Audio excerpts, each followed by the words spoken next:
All right, I think this is a very important topic, and I know it's a topic that a lot of high school football coaches, head coaches, wannabe head coaches, philosophers, they all want to know this question. What's the recommended installation order of the 2019 Flexbone triple option offense? Well, this is what I do at camps, and it's all based on the data, and it's all based on numbers, and it's all based on independent variables. But the first thing you're going to install in 2019 is the triple option because that's your offense. It's not a play. It's more than just a concept. It's your offense, and it's a science. And basically, if you can get 4 yards every single time you run triple option, you won't ever have to run another play ever. So, triple option is the first thing you install. Now, my clients learn how to install the triple option in a 13-phase sequence. So in order to learn that, you have to become a client, whether you do the academy or you're a camp client.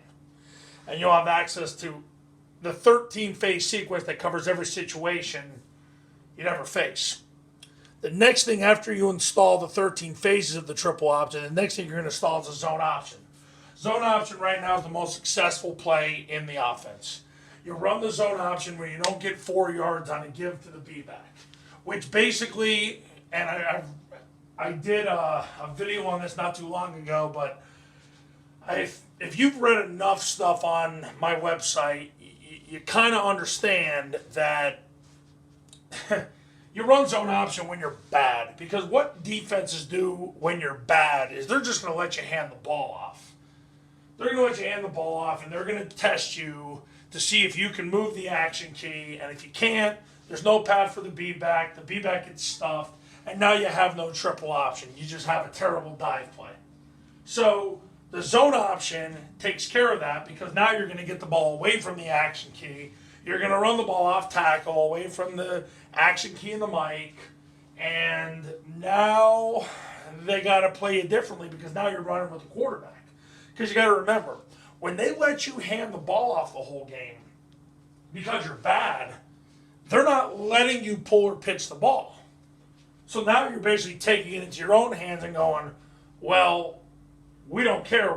We can't get 4 on the give to the B-back on triple, so now we're getting the ball off tackle with the quarterback. And if number 2 cancels the quarterback flicks the ball to the A-back. So there is nothing more important than this. I spend the first 2 days of camp on these 2 concepts. I don't do anything else. Because if you can't do these 2 concepts, you're going to get fired. Or your life is going to not be good in case you're at a school that doesn't care about winning. Then, after you install that, the next thing you'll install is the triple pass. And the reason you run the triple pass is if the safety flies up during the game.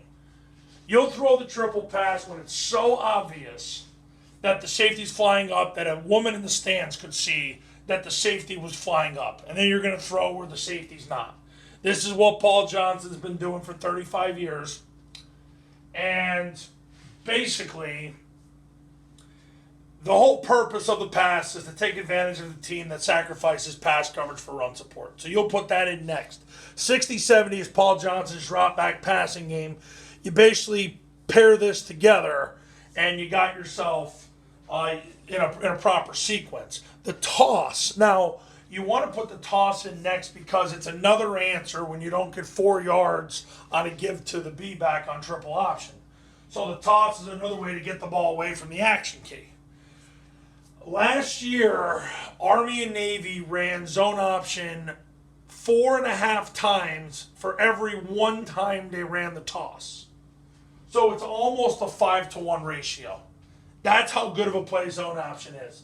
Army had a 96% success rate with zone option last year. That's how good of a play it was. And sure will continue to be. All right, so after you install the toss, then you'd put in the zone dive. Now, zone dive is run a lot. Army runs it a lot. Navy runs it a lot. But what you'll understand is they run it a lot when they're dominating the action key.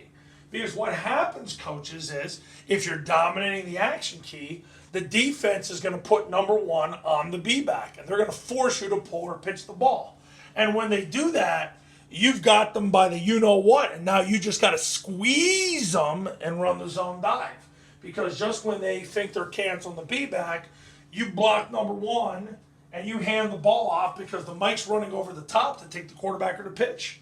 And you're running where they ain't. But the whole key to zone dive is this. If you're bad, you're not going to run zone dive. You've got to move the action key and get them to force you to pull or pitch the ball. And if you don't get 4 on a pull pitch, that's when you run the zone dive. If you run zone dive for the sake of running zone dive, you better have unbelievable football players to compensate for the poor decision that you've just made. The next thing you're going to put in is the heavy package. This is what you use in short yardage goal line. This is where you bring the tackle over, split the receiver out, and have the receiver move in on the backside and become the backside tackle. Yet he's eligible. The heavy package, you're going to run the follow play, the quarterback sneak, and the zone kick. And if you want to learn all that, I've got videos on it. You can certainly feel free to access the videos on YouTube. And once again, if you become a client, I do the installation for you so we get it done right the first time. The last thing you're going to put it in, and I'll be honest with you, the data says you don't have to put it in. But I get this question so much from the internet guys, the guys that hang out on message boards and do the Twitter chats and all that is midline. Well, first of all, here's the thing about midline. Last year, Army, Navy, Georgia Tech ran midline triple 95 times out of 2,653 plays. That's not a lot. It's 3.5% of the time, by the way. Now, midline double was utilized by Army, Navy, Georgia Tech last year 84 out of 2,653 plays. 3.1% of the time. So these are not statistically effective plays. In high school, a play better have been run 8+% of the time for it to be statistically effective. And that was based on a 2-year study. So, we're not even close with midline. But I teach it to my clients at camps, and I honestly do it basically because I have a little bit of time and I just like to show them how it's done. Now, you can rationalize running midline as a double option with the midline lead because if you look at the quarterback B-back phase of the midline, it's run about 6.7% of the time. So it's getting close. So in high school, you probably run it about 3 times a game. So, I mean, if you stretch it, you can justify it. If I had to coach high school football, I wouldn't waste my time on it. It's too much work, it requires too many variables and too much cooperation by the defense. I've been running the midline since 1998. And quite honestly, the data indicates you don't need it. But if you're going to finally put something in, put in the lead. The lead in the last couple years has been run at a ratio of 5 times more than any other double option off the midline. So the lead's when you have what a lot of coaches like to call the double insert, where the backside A-back goes in motion, leads through the inside leg of the tackle, place at A-back leads through the inside leg of the tackle, so you have 2 blockers at the point of attack to track the Mike to the free safety in case he gets over the top of the guard. So the order you're going to install, triple goes first, zone option goes second, your passing game goes third and fourth respectively. Toss is 5th, zone dive 6th, heavy 7th, and if you're going to put in midline, that would go in 8th. You don't need anything else. I will say this, though.